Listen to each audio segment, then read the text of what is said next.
জয়গুরু বন্ধুরা, চলো আজকে আমি আমার ছাদ বাগানের আখ গাছগুলো তোমাদেরকে দেখাই। এখানে আমার দুটো ক্যারেটের মধ্যে দু রকমের আখ গাছ লাগানো আছে। একটা মোটা লাল আখ হয় ওই গাছ, আর একটা সাদা আখ। মোটা লালটা আমি একজনের কাছ থেকে চেয়ে এসেই ছাদে লাগিয়েছি, বাট এখানে এসে দেখছি আখগুলো সরুই হচ্ছে। আর এই সামনের ক্যারেটের যে সাদা আখটা, এটা রাস্তার ধার থেকে গুড়িয়ে এনে লাগিয়েছিলাম।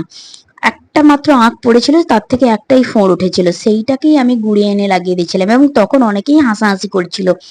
কিন্তু আজ সেই গাছটা থেকে আর কতগুলো আঁক হয়েছে। ভেবেছিলাম আখ গাছের গোড়াটা খুব সে একটু মিক্সড খাবার দেবো, কিন্তু যা ঘন ঘন বৃষ্টি আসছে, খাবারটা দেওয়াই আমার বৃথা হয়ে যাবে।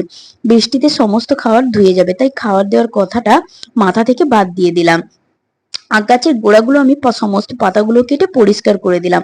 আমি শুনেছি আখ গাছের গোড়া নাকি পরিষ্কার রাখতে হয়, আর এই পাতাগুলো যতটা পরিষ্কার রাখা যায় আখগুলো ততটাই তাড়াতাড়ি বড় হয়। আর দেখতেও কিন্তু খুব সুন্দর লেগেছে পরিষ্কার করার পর।